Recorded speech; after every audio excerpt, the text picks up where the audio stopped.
ఇక మన అందరికీ రైతు బంధు రాలేదు, రైతు మేము పేరు మార్చాం అనుకో, రైతు భరోసా అంటున్నాం. మేము ఇచ్చిన మాట ప్రకారం ఆ రోజు కాబట్టి ఒక స్పష్టమైన విధానం ఉంది మాకు. ఓట్ల కోసము దానికోసము వచ్చి ఎవరైతే పంట పండించే రైతు ఉన్నాడో, పంట పండించే రైతు మాత్రం తప్పకుండా రైతు భరోసా కార్యక్రమం అందుతుంది. నేను రియల్ ఎస్టేట్ వ్యాపారం చేసినా నాకు ఆడ వెంచర్ ఉంది, ఆ వెంచర్ కూడా డబ్బులు ఇవ్వంటే మీ రాష్ట్రంలో ఆదాయం లేదు, ఇవ్వడానికి ప్రభుత్వం సిద్ధంగా లేదు. ఇలా మా కరెక్ట్ విధానం ఉంది, ఇలా ఏం చెప్పడం లేదు. లేకపోతే గుట్టలు ఉన్నాయి, మీకు అంతరం నమ్మరం. మన దగ్గర హైదరాబాద్ నుంచి శ్రీశైలం రోడ్డు కూడా డబ్బులు ఇచ్చినారు. 25,000 కోట్ల రూపాయలు ఈ రాష్ట్రంలో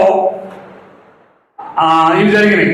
ఏమంటారు దాన్ని, ఈ రకరకాల కారణాల చేత మిస్యూజ్ అయినాయి.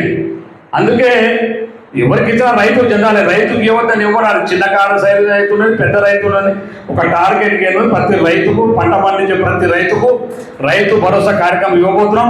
ఇవ్వాలో రేపు దసరా సందర్భంగా ముఖ్యమంత్రి గారు ప్రకటన కూడా చేయబోతున్నారు.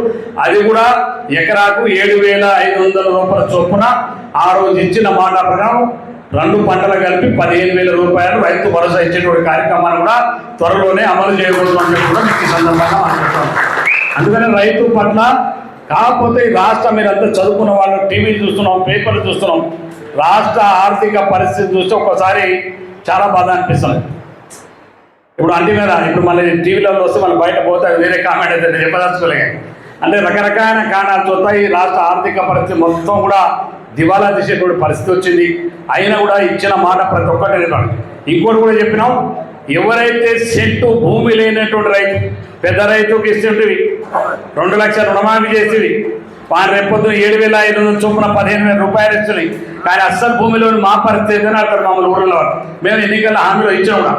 అందుకనే సెంటు భూమి లేని రైతు కూలి ఎవరైతే ఉన్నారో వాళ్ళకు కూడా సంవత్సరానికి 12,000 రూపాయలు ఇచ్చేటువంటి కార్యక్రమాన్ని ఈ ప్రభుత్వం చేపట్టబోతుంది. ఇవన్నీ కూడా రైతులకు సంబంధించి రైతుగా ఒక రైతు ప్రభుత్వంగా కొంత ఆలస్యం కావచ్చు, 2 రోజులు లేట్ కావచ్చు, కానీ ఏ ఒక్క రైతును కూడా నష్టపోకుండా కాడేటువంటి కార్యక్రమాన్ని రేవంత్ రెడ్డి గారి నాయకత్వంలో ఉన్న ప్రభుత్వం చాలా స్పష్టమైన విధానం ఉంది.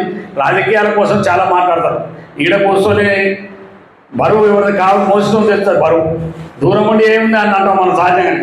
కానీ అక్కడ ఉన్నటువంటి ఆర్థిక పరిస్థితి, రాష్ట్ర ఇబ్బందులు, అనేకమైనటువంటి కష్టాల్లో ఈ రాష్ట్రం ఉంది.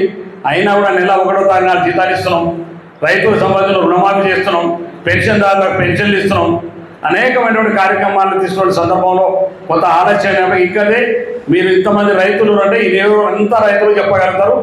రైతు రుణమాఫీలో ఏ కారణం చేతన ఆగిపోయినటువంటి రైతులు ఉంటే 2 లక్షల పైబడ్డా కానీ 2 లక్షల లోపల ఉన్నటువంటి వాళ్ళు ఎవరన్నా ఆగిపోయి ఉన్నా ఆ ప్రతి రైతు కూడా రుణమాఫీ స్పష్టంగా తప్పకుండా చేస్తాం. ఎవరు కూడా సందేహపడవలసినటువంటి అవసరం లేదని మరొకసారి మీకు ఈ సందర్భంగా మనం చేస్తూ